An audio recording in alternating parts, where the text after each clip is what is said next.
willkommen zurück zum zweiten Block dieses ersten Trash Talks zum Thema Kreislaufwirtschaft von Kunststoffen. Im ersten Block haben wir darüber geredet, warum Plastik in unserem modernen Leben so wichtig ist, aber auch welche Probleme dieses Material mit sich bringt. Den Beitrag, den Plastik zum Klimawandel hat, der kann reduziert werden, wenn wir vermehrt Plastik recyceln. Und darum, inwieweit wir Plastikrecycling steigern können, geht es in diesem zweiten Block. Beim Plastikrecycling werden in der Regel zwei Hauptverfahrenstypen unterschieden, das mechanische und das chemische Recycling. Beim sogenannten mechanischen Recycling bleiben die Polymerketten, aus denen die Kunststoffe bestehen, intakt und nur die Verbindungen zwischen den Ketten werden aufgelöst. Die Kunststoffe werden also aufgeschmolzen und so in eine neue Form gebracht. Dahingegen werden beim sogenannten chemischen Recycling die Kunststoffketten zerlegt und wieder neu zusammengesetzt. Heute erreichen wir in Österreich, Deutschland und der Schweiz eine Recyclingquote von nur etwa 10-30%. Der Rest des Kunststoffabfalls wird verbrannt. Die EU will diese Recyclingrate jetzt steigern im Rahmen des Kreislaufwirtschaftspakets, und zwar für Verpackungen, die den Großteil des Plastikabfalls ausmachen. Und das Ziel für die Recyclingquote 2030 sind 55%. Das ist jedoch im Vergleich zu anderen Materialien immer noch sehr niedrig, für die Recyclingquoten von über 80% erreicht werden. Frau Kuchter, warum recyceln wir so wenig Plastikabfall? Ja, die Frage ist, wir trennen Abfall relativ gut, zumindest in Deutschland. Die Bevölkerung macht mit, legt es zur Seite, legt es bei uns in den gelben Sack oder die gelbe Tonne. Und dann geht es an die Sortierung. Und dann kommt die wahnsinnige Vielfalt und der Verschmutzungsgrad dazu, dass wir bereits in der ersten Sortierstufe 50% aussortieren. Es kann nicht mit der heute Standard eingesetzten Technik sortiert werden, sodass wir das schon mal zur Seite legen und dann energetisch verwerten. Es wird dann ja noch in Energie umgewandelt, aber es geht nicht mehr als Kunststoff zurück. Und dann werden sogenannte Ballen geformt, die gehen dann in eine zweite Sortierstation und auch da muss nochmal, um ein wirklich hochwertiges Rezyklat zu erzeugen, ein Großteil ausgeschleust werden. Und das ist das Problem, dass wir so eine Vielfalt an Materialien haben und die Sortiertechnik im Moment sehr auf Monomaterialien ausgeht und schwarz-weiß sortieren kann. Da kommen wir nicht weiter. Das chemische Recycling, das wir angesprochen haben, das geht diese Vielfalt an, oder? Ja, also wie gesagt, das ist die Ergänzung, dass man zum mechanischen Recycling, wo wirklich Monostrukturen oder was raussortiert werden können und wieder zu hochwertigen Produkten verwendet werden können, ist absolut richtig und ist der beste Weg. Und eben für dieses Material, was hier aussortiert wird, sei es im ersten, zweiten oder dritten Schritt, da wird chemisches Recycling einsetzen, weil wir an und für sich beim chemischen Recycling nicht diese Herausforderung haben. Also wir können Multilayers verarbeiten, wir können Verbundstoffe verarbeiten, selbst Bedruckungen, Beklebungen sind kein Thema, weil wir eben wieder diese Polymerstruktur runter reduzieren, also die 10.000, 20.000, 30.000 Polymerketten reduzieren wir auf C30 und weniger runter als im Bereich des flüssigen Kohlenwasserstoffes. Die Länge der Kohlenstoffe, die dann wieder in der Raffinerie eingesetzt werden und über die Petrochemie wieder zu Polymeren zusammengesetzt werden. Das bedeutet, wir sollten alles chemisch recyceln? Nein, das heißt es nicht. Ich habe es ja einmal gesagt, das, was mechanisch sinnvoll recycelbar ist zu hochwertigen Produkten, gehört mechanisch recycelt. Nur für die restlichen Stoffe, Sie haben es richtig gesagt, 10-30% ist zurzeit die Quote, je nachdem, ob es PET oder Polyolefine sind. Aber für die restlichen Teile, da könnte das chemische Recycling eintreten. Und Hans, du hast vollkommen recht, es wird auch was übrig bleiben. Es wird nicht alles verwertbar sein. Und ein Teil wird für die energetische Nutzung da sein. Und die große Frage, die jetzt irgendwie auftaucht, und da haben wir diese 55%, die da im Raum stehen, sind diese 55% erreichbar mit einem vertretbaren Aufwand und sind sie auch noch, und man muss das immer so sehen, Recyclingziele sind jetzt nicht das Ziel eigentlich einer Abfallwirtschaft, sondern das Ziel der Abfallwirtschaft muss es sein, Schutz des Menschen und der Umwelt und Ressourcenschonung. Und Recyclingziele können dazu beitragen oder können helfen, diese Ziele zu messen in einer gewissen Form. Aber die Frage, die ich mir stelle, und das zeigen verschiedene Arbeiten, dass diese 55% meines Erachtens über das Ziel hinausschießend vielleicht sind. Ja? Und dass der Aufwand, dass der Nutzen, den ich dann vielleicht bei den letzten 5 oder letzten 10% erreiche, vielleicht höher ist als den Nutzen, den ich dadurch erziele. Ja? Und da ist irgendwo so die Frage, oder man kann auch die Frage in den Raum stellen, warum sind es 55%, warum sind es nicht 65%? Ja? Ja, irgendwo muss man anfangen. Na, irgendwo muss man anfangen. Aber ich finde es auch gut, dass man diese Quoten erhöht hat, weil es, glaube ich, doch sehr viele Low-Hanging Fruits noch gibt, sowohl im mechanischen Recycling als auch im chemischen Recycling. Aber die große Frage ist für mich trotzdem, ja, die 55% sind irgendwie vom Himmel gefallen, sage ich mal, und ich glaube nicht, dass die jetzt wissenschaftlich fundiert sind. Warum genau 55%? Aber wir haben noch gar keine Alternative. Dekarbonisierung steht an und selbst wenn du es in die Müllverbrennungsanlage gibst, nutzt du die Energie, das ist schön, aber trotzdem produzierst du CO2 aus fossilen Quellen. Und das für stationäre Wärmegewinnung.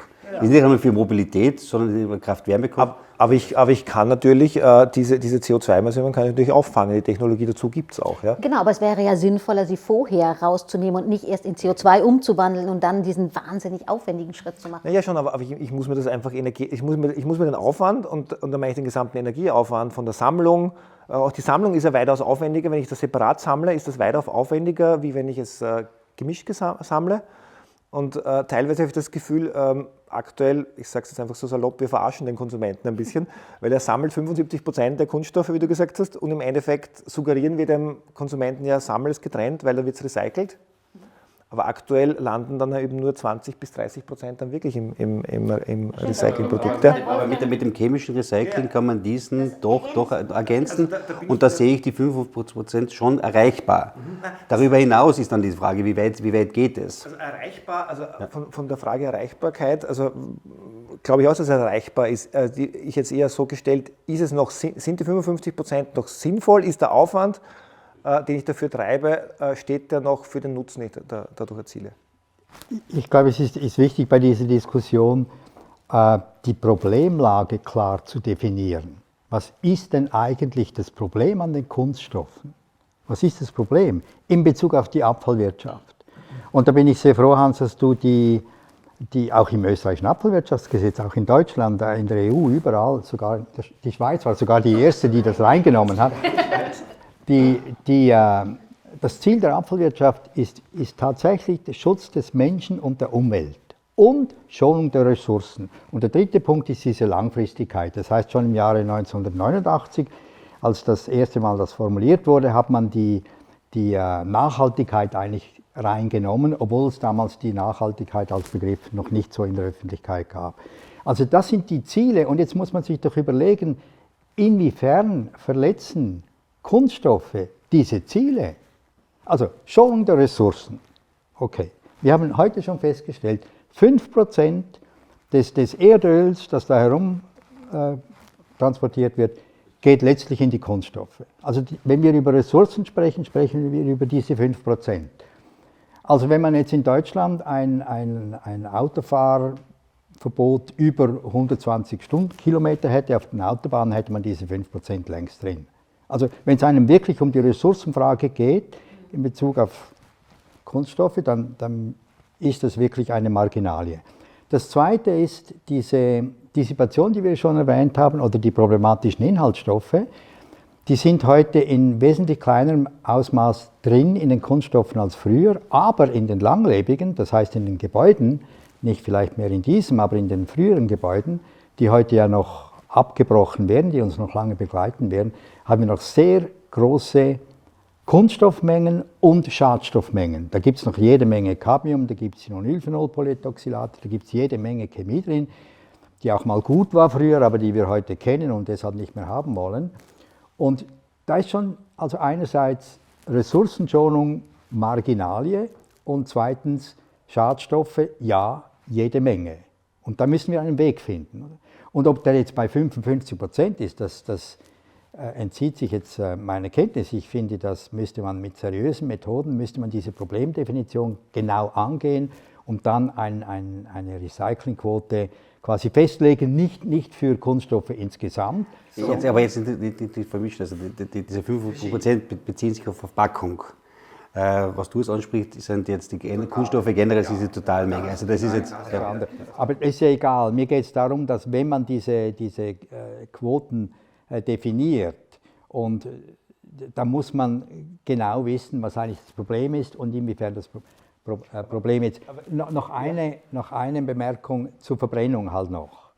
Also wir sitzen ja da drin in einem Gebäude, das durch die Müllverbrennung geheizt wird. Aktuell nicht, aber ja. Ja, bin nicht sicher. Ich denke, dass es auch heute geheizt wird. Und also das heißt, es gibt ja, in vielen Städten wird ja die Wärme des Mülls genutzt, um Städte zu heizen. Aber die Zahl geht doch runter und wir müssen uns einfach darauf aufstellen, die Städte müssen 2040 klimaneutral sein. Das heißt, alles das, was wir noch emittieren, darf nicht mehr mit fossilem CO2 entstehen. Aus der Müllverbrennungsanlage kommt CO2 im Wesentlichen aus Kunststoff, das Fossile.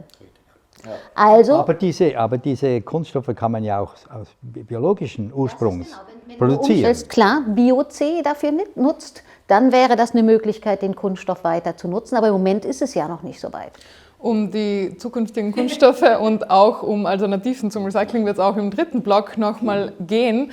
Zu etwas anderem, was Sie angesprochen haben, die Additive, die versprechen chemische Recyclingprozesse ja auch rauszuholen.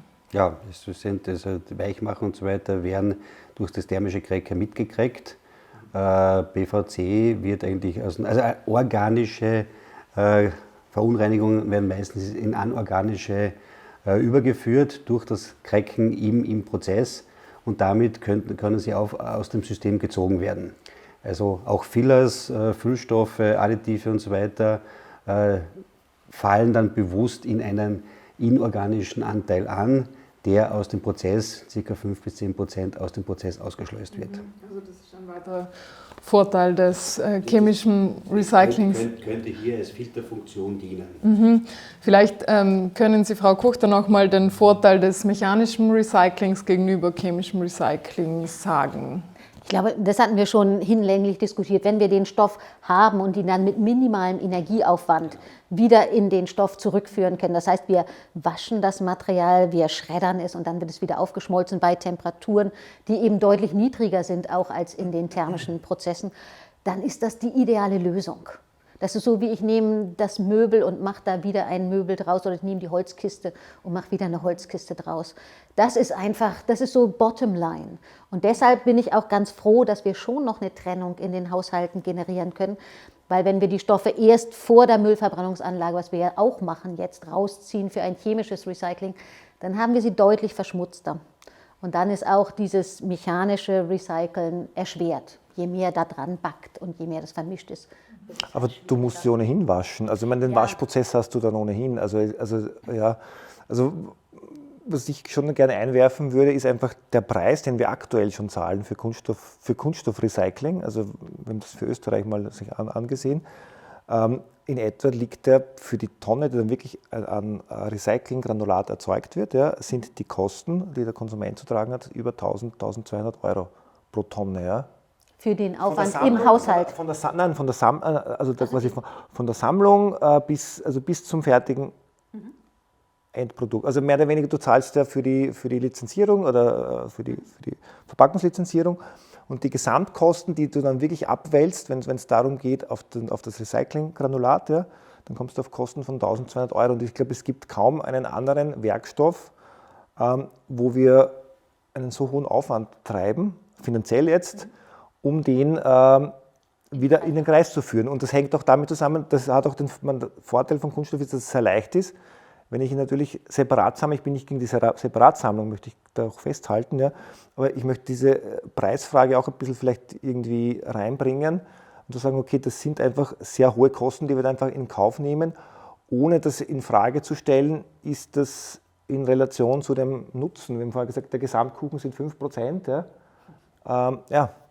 Ja, ich glaube, für einige Kunststoffe ist es keine Frage, wenn die selbst einen hohen Wert haben. Ja. Aber für alle wahrscheinlich nicht. Und gerade in Polyolefin-Vielfalt, da gibt es bestimmt so günstige, die das dann nicht bringen.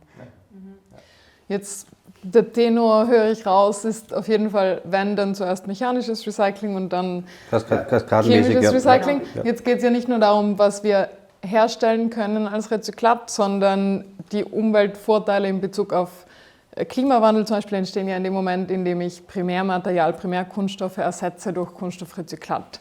Und da gibt es ja auch einen Unterschied zwischen mechanischem und chemischem Recycling, oder? Wo werden mechanisch recycelte Kunststoffe werden, haben wir auch schon gehört, in Rasenziegeln unter anderem eingesetzt. Sie werden, das kommt jetzt. Wie neue Folien oder Verpackung oder die ganzen von Bosch-Armaturen, die Koffern, das kommen zum Beispiel von MTM, von Borealis. Also da gibt es schon hochwertige Anwendungen. Ja, auch im Fensterprofil. Ja, also das ist absolut sinnvoll. Kann eine hohe Recyclingquote, die dann auch zum verstärkten mechanischen Recycling nicht dazu führen, dass der Gesamtkunststoffverbrauch auch steigt, weil ich dann einfach Produkte erzeugen muss aus Kunststoff, um aus dem recycelten Kunststoff etwas Sinnvolles zu tun? Das ist ja das, was ich früher gemeint habe. Mechanisches Recycling nur um des mechanischen Recyclings Willens, das ist nicht das Ziel. Das kann nicht das Ziel sein. Es muss hinten was rauskommen, was man auch wirklich verwenden kann. Und substituiert. Ja. Aber wir haben noch vielleicht im Food-Bereich sind wir limitiert, wenn wir jetzt nicht PET getrennt sammeln. Aber diese ganze Homecare- und Kosmetikbereich, also Homecare vor allen Dingen, da können wir doch Unmengen an Polyolefinen aus dem Recycling wieder einsetzen. Und ob mein Waschmittel nun in einem frischen Kunststoff ist oder in einem recycelten. Und der Bedarf ist ja da und es dreht sich sehr schnell. Also da könnte ich deutlich rein. Es ist dickwandig, also auch vergleichsweise unsensibel für Qualitätseinbußen. Ideale Möglichkeit. Also Füllstoffe im nicht belasteten, nicht thermisch, nicht mechanisch belasteten Bereich, auch in der Automotive-Industrie, absolut sinnvoll. Nur irgendwann sind das Thema ist nur, irgendwann sind diese Fugen voll und dann braucht man etwas mehr. Und das ist eben der Ansatz beim chemischen Recycling, wo man sagt, da kann ich was rausnehmen. Bevor ich Gartenzwerge und weiß ich was produziere. Quadratenbänke. Ja, aber da sind wir ja auch schon so weit, dass wir das messen können, wie die Polymerstruktur ist, also wie geschädigt das durch das Recycling ist, sodass man das dann rausnehmen kann. Sollten wir dann vielleicht die Recyclingquoten auf eine andere Art berechnen? Das wäre mein Plädoyer, dass man das auf eine andere Art berechnet. Also dass man es eben problemorientiert den Ansatz wählt. Was ist eigentlich das Problem für die verschiedenen Kategorien an Kunststoffabfällen? Und dann schaut, wie kann ich mit einem Minimum an finanziellen Ressourcen ein Maximum an ökologischem und an Ressourcennutzen erzielen. Also dass man das wirklich problemorientiert für die einzelnen Dinge macht. Und jetzt wird aus meiner Sicht wird jetzt viel zu stark einfach geschaut, welche Recyclingquoten sind heute knapp möglich und man orientiert sich an diesen Möglichkeiten und hat damit wahrscheinlich ein aus wirtschaftlicher Sicht suboptimales System. Also wenn man das Pfandsystem in Deutschland sich anguckt mit den PET-Flaschen, da haben wir eine Rückholquote durch dieses Pfand von 99,3%. Das ist gigantisch. Und das geht auch direkt wieder in den Kreislauf. Also die Hälfte geht in die Flasche, die andere in andere Anwendung. Aber nicht wegen der Qualität, sondern weil so ein gigantischer Bedarf auf dem Markt dafür ist. Insofern, man kann schon noch ein bisschen optimieren, dass man auch das gute Material getrennt und so sauber zurückkriegt. Und wir müssen natürlich in jedem Kreislauf, wir hatten es ja im letzten Talk, der ganze Roundtable muss dabei sein, dass ich eben auch nur solche Materialien reingebe, die ich dann zurückkriege oder wieder nutzen kann. Also der Wettbewerb um PET für Homecare treibt die Preise im Moment auf 1.600 €. Das bezahlen die Firmen, weil sie sich committed haben, wir nehmen Post-Consumer-Rezyklat in unsere Verpackung. Schon, aber Sie nehmen es ja deswegen rein, sage ich jetzt einfach provokativ, weil sie von den Medien oder generell von der Medienmache dazu gezwungen werden, weil sie nur dann irgendwie sich greenwashen können, wenn sie jetzt mehr Sekundäranteil drinnen haben. Was jetzt nicht unbedingt heißen muss, dass das Produkt jetzt einfach besser weil ist. sie Ja? Verantwortung übernehmen für eine Kreislaufwirtschaft. Ich glaube, dieser ganze Gedanke Abfallwirtschaft ist einfach schlecht. Wir müssen viel mehr in den Kreisläufen denken. Ressourcenwirtschaft. Ja, das ist Also ich verbiete jeden neuen Mitarbeitern bei uns, das Wort Abfall in den Mund zu nehmen oder Müll. Es ist Ressource. Aber das ist doch eigentlich eine Illusion.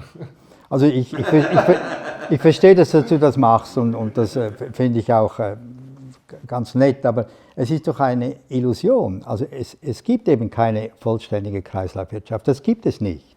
Es gibt überall eine Schnittmenge, die abgesteuert Es werden gibt muss. immer und das ist eben ein thermodynamisches Prinzip, dass wir die Dissipation haben. Es gibt den Entropiesatz, man kann den nicht wegschlecken. Also jede wirtschaftliche Aktivität führt dazu, dass man am Schluss eine entropische Entwertung der Materie hat. Und da muss man halt etwas tun. Die Frage ist nur, nenne ich gleich 100% Abfall oder sage ich, es sind nur die 20% Abfall oder 10%, die ich abschlemmen muss? Da bin ich völlig bei dir. Also aber ich würde nicht gleich bitten, ich habe einen Satz gehört beim Vortrag einmal, if you name it waste, you treat it like waste. Ja.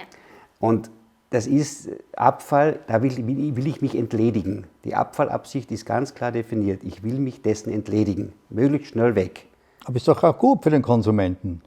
Ist doch gut. Also das ist ja in unserem Sinn. Ja, der Abfall soll weg. Ja, aber ich sage für den Abfall ja, aber für die Leute, die dann in der Abfall- oder Ressourcenwirtschaft sind, für die darf es nicht möglichst schnell weg, möglichst schnell. Völlig bei dir. Völlig bei dir. Völlig bei dir. Aber die Gesellschaft produziert Abfälle, nämlich Dinge, die sie nicht brauchen kann. Und da werden wir noch sehr lange Deponien und Verbrennung und alle solche Dinge brauchen. Und wenn man sagt, es ist alles Ressource, dann hat man die ganz große Gegnerschaft gegenüber neuen Deponien. Wir brauchen aber neue Deponien. Ja, aber das ist doch der Ansatz, dass ich dann das wertschätze, das Material und sehe, ob ich dafür nicht eine zweite Verwendung finde. Weniger Deponien brauche. Ja. Genau, weniger und weniger Verbrennung und diesen Weg beschreite. Wenn ich jetzt immer, das ist so dieses Convenient-Ding, weg damit, es kümmert sich jemand drum und da müssen wir von wegkommen. Es kümmert sich nicht jemand um das. Also ich kann die Verantwortung nicht loswerden und muss es in den Kreislauf bringen. Aber der Bürger soll doch nicht diese Verantwortung übernehmen. Ich glaube, ich habe jetzt Gedanklich schon. Antwortet schon. Wenn ich es weghaben will, dann schmeiße ich in den schwarzen Mülltonne. Das ist Restmüll. Wenn ich es doch als Wertstoff oder als Ressource verwende, dann nehme ich es dann gehe ich zum nächsten Sammelbehälter und wirfe es dort rein. Und dieses Minimum muss man den Bürgern schon zumuten, dass er das auf sich nimmt. Völlig d'accord, völlig d'accord. Ich glaube, die Schweiz hat hier ein gutes Beispiel in einigen Regionen, in dem dort die Sackgebühr besteht. Das heißt, ist ja bekannt, man muss den Sack kaufen und der ist ziemlich teuer und den füllt man dann und da hat man schon eine hohe Dichte, viel höher als an anderen Orten. Und zusätzlich merkt der Bürger dann relativ schnell, aha, wenn ich den Kunststoffsack noch kaufe dazu, der ist dann noch viel teurer als der andere Sack, aber in den Kunststoffsack bringe ich sehr viel Zeugs hinein. Und so hat man einen ökonomischen Anreiz als Bürger, diesen Kunststoffsack zu füllen. Und ich kenne mich jetzt nicht genau aus, wie der sich bewährt in der Verarbeitungspraxis dann. Aber immerhin hat man so eine relativ gute Trennung, die ökonomisch begründet ist beim Konsumenten. Ökologisch ist er überfordert. Ökologisch ist man überfordert. Man weiß ja nicht, wenn ich jetzt die Batterie in die Batteriesammelstelle bringe oder wenn ich es in den Sack reinschmeiße, was das ökologisch bedeutet, das kann der Konsument nicht beurteilen. Warum? Weil er weiß ja nicht mal, in welche Müllverbrennungsanlage es geht. Es gibt Müllverbrennungsanlagen, wo das Zink wieder zurückgewonnen wird. Also dort ist es durchaus positiv, wenn man die Batterie in den Müll schmeißt. Da kommt das Zink nämlich zurück. Und sonst braucht man halt die zweite Sammelschiene, die auch wieder teuer ist, um diese Batterien dann Aber genau da will ich dann auch den Produzenten mit in die Verpflichtung reinnehmen. Also dass du nicht einfach alles produzieren kannst und dann kümmert sich jemand anders darum und wie du richtig sagst, die Bevölkerung ist damit überfordert. Also muss ich das von vornherein in solche Bahnen lenken, dass es eben richtig geht und dass es auch jemand da ist, der das Material wieder nimmt. Also am liebsten wäre es mir, wenn tatsächlich die Abfallwirtschaft nur beteiligt wäre als Lieferant für die Wirtschaft. Als Rohstoffproduzent. dann Ja, aber das hätten wir ist zum Teil ja eh schon, oder? Genau, aber es Ja, müsste das noch ist, viel mehr werden. Ne? ja. Und deshalb dann auch dieser Aber- Ressourcen. Ja, aber ich verwehre mich halt irgendwie so gegen dieses Credo, dass alles im Kreis geführt werden muss, weil das einfach irgendwie so, ja, etwas ist, was einfach nicht funktionieren kann, ja? Und irgendwie auch nicht, zum Teil nicht sinnvoll ist. Also, anderes Beispiel vielleicht, aber wenn ich mehr oder weniger Sachen immer im Kreislauf führen müsste, dann bedeutet das auch, dass ich keine neue Materialinnovation haben kann, weil wenn ich quasi immer dieselben Rohstoffe verwende, dann habe ich keine neuen Produkte. Ja? Naja, Ja. der Planet ist begrenzt, also insofern müssen wir. Nein, schon. Die Frage ist, in welcher Form. Wir nutzen ja jetzt gewisse, wenn wir jetzt den Bogen ein bisschen weiterspannen über Kunststoffe hinaus, ja, dann benutzen wir jetzt ein gewisses Portfolio an Rohstoffen aktuell. Ja. Wenn wir 50 Jahre zurückgehen, haben wir ein anderes Portfolio an Rohstoffen genutzt. Ja. Wenn wir vor 50 Jahren eine 100%ige Kreislaufwirtschaft irgendwie etablieren hätten können, hätte das bedeutet, dass wir uns nie neue Rohstoffe oder neue Produkte überlegt hätten, oder? Weil wir mehr oder weniger auf dem, das ist jetzt ein bisschen eine philosophische Diskussion, ja? Also es geht jetzt. Ich will nicht die philosophische Diskussion hier abwürgen, aber ich glaube, vor 50, 60 Jahren wurde viel mehr im Kreis verwendet durch Reuse und Repair als in den 60er, 70er Jahren, 80er Jahren, wo das da ziemlich auf linear gegangen ist. Das auf alle Fälle, aber das hat dann eher mit der Ressourcenverknappung damals oder mit den Rohstoffpreisen zu tun. Ja. Aber die Ja.